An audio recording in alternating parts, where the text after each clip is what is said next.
Madrid, un 23 de agosto de 1977, una joven actriz aparece tendida en el suelo tras caer sobre el balcón de su casa.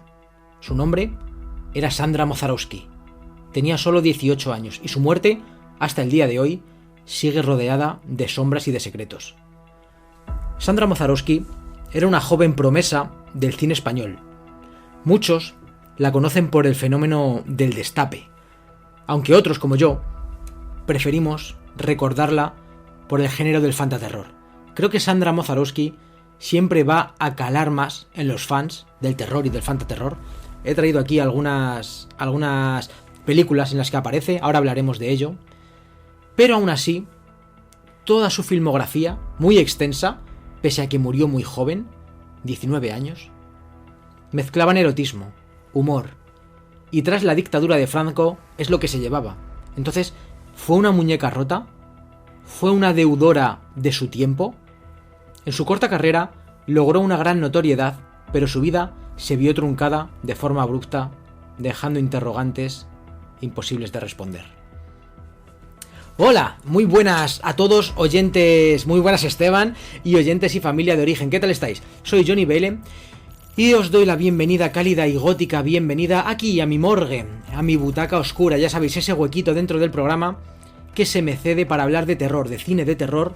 Y hoy no solamente vamos a hablar de recomendaciones de películas, sino que vamos a hablar de la figura de una de las actrices que para mí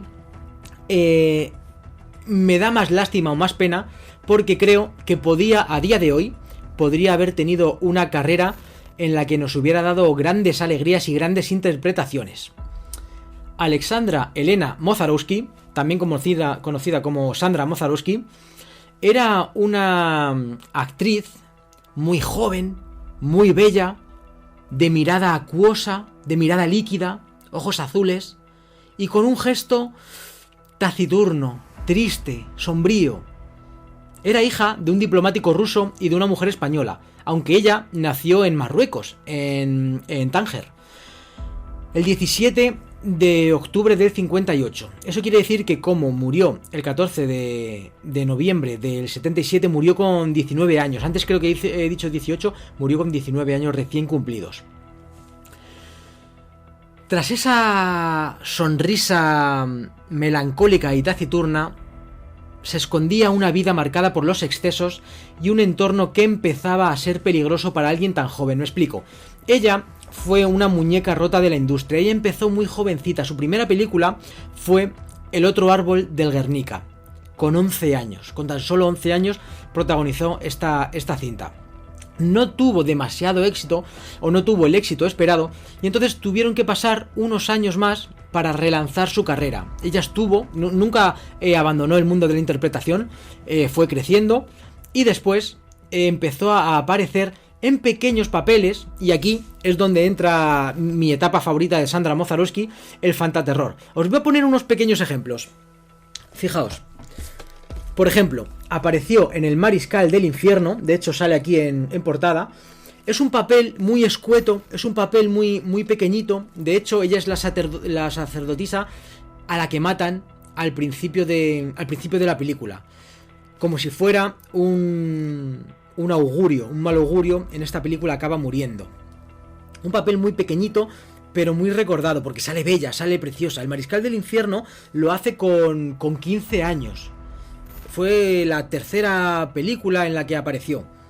También salió en Los ojos azules de la muñeca rota. Igual, a modo casi anecdótico, pero ya Paul Naschy y ya el fantaterror la iban poniendo, la iban situando en el radar. Aquí también apareció de una manera fugaz, pero enamorando a la gente. Y más tarde, donde ya le dieron un papel bastante más importante, es en La noche de las gaviotas. Esta película, de hecho, ya sale su nombre porque es coprotagonista. No la protagoniza, pero es coprotagonista. Y bueno, esta película es la razón por la que me he decidido en el día de hoy a hablar de Sandra Mozarowski, porque cuando vi esta película dije, esta chica, qué pena porque se merecía mucho más. Por cierto, sin ánimo de hacer mucho spoiler, pero bueno, es una película del año 75. En esta película, aunque parece que se va a salvar, también acaba muriendo. Una lástima. Y muriendo de una manera muy, muy trágica. Pero enamora. Cuando la veis aquí, enamora.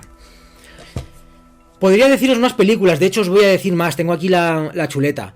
El Colegio de la Muerte, con 17 añitos.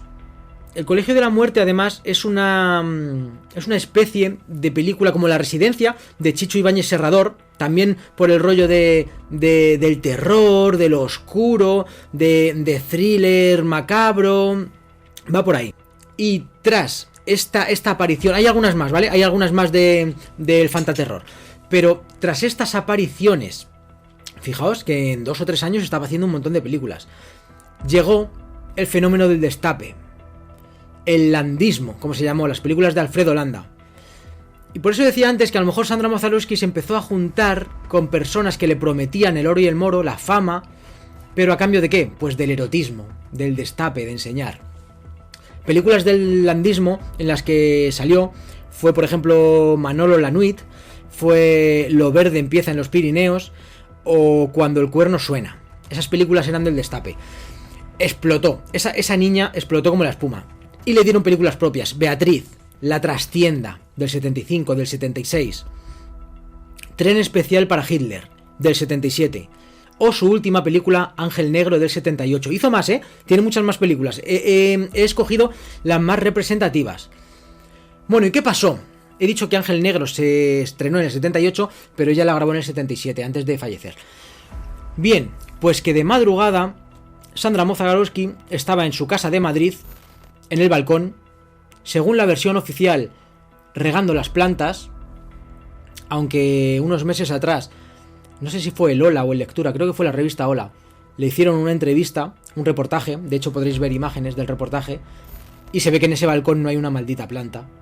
Pero bueno, la versión oficial es que de madrugada salió a regar las plantas y se cayó, se precipitó al vacío, muriendo en el acto.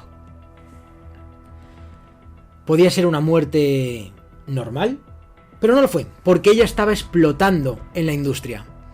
Y entonces las teorías se sucedieron. Hay una teoría no, se sabe, se supo, de que estaba embarazada de 4 meses. Para darle más INRI, para darle más empaque, Sandra Moszalowski estaba embarazada de 4 meses. Hay actores, amigos suyos, que dijeron, después de su muerte, que ella les habló y estaba diciendo que iba a dejar todo aquello del destape. Se iba a centrar en su familia, se iba a centrar en su carrera, pero iba a dejar de desnudarse y ese cine de destape. Quería otra cosa. Esa es una de las teorías. Que quizá a la industria no le interesaba que lo dejara. Muy pillada por los pelos, muy cogida con pinzas. No lo veo. Hay otra teoría que dice que ese embarazo, y no quiero ser yo el que dé a pie a esto, pero bueno, es Vox Populi, no voy a decirlo porque a falta de pruebas, evidentemente, todos son conjeturas y teorías. Pero hay una Vox Populi que dice que ese hijo que llevaba en su vientre era de alguien muy importante, era de alguien muy influyente. Ese hijo iba a ser un bastardo. Y la silenciaron. Como digo, insisto, no voy a ser yo quien diga el nombre de esa persona, que podía haber sido el padre de ese niño que llevaba en su vientre, pero se sabe, se conoce, se han hecho documentales, ahora se ha hecho una película sobre ella, se han escrito libros, y la Casa Real siempre ha estado orbitándola. La Casa Real siempre ha estado como ese telón de fondo, y siempre se ha sabido que Sandra Moszalowski no debía hablar sobre lo que se cocía entre bambalinas. También se habla, dejando un poco al lado de la Casa Real, que ella se llevaba muy bien, se juntaba, tenía mucha amistad con personalidades del franquismo, de la Falange. Todavía se permanecía, aunque Franco ya estaba en la última etapa, no, ya estaba muerto. El franquismo y la Falange todavía seguía teniendo su gente importante y ella se llevaba muy bien con ellos y sabía, se llevaba muy bien con ellos, ella se movía en círculos donde estaban ellos y ella sabía muchas cosas que no debería decir y no debería saber. Esa es otra de las teorías de su muerte, que la silenciaron por lo que ella sabía. En cualquier caso, lo que es muy raro, también hay otra teoría que es la del suicidio, pero es muy raro que Sandra Moszalowski, por muchos excesos que tuviera, se suicidara. Más cuando amigos suyos hablaron y dijeron que estaba mirando al futuro, a la vida que le venía por delante. Entonces aquí se va a quedar el misterio. No quiero ahondar mucho más tampoco, porque no tengo mucho más tiempo. Daría para mucho más, me gustaría. No me he leído los libros sobre Sandra Mozaruski, pero quizás sí que lo haga e investigue un poco más sobre su figura, porque creo que es muy interesante. El legado que nos ha dejado, pues es el cine. Hay gente que la recordará un poco más frívolamente por las películas del Destape, pero menospreciándola. Y eso es algo que a mí no me gusta para nada, menospreciar a actrices por haber hecho tal o cual papel.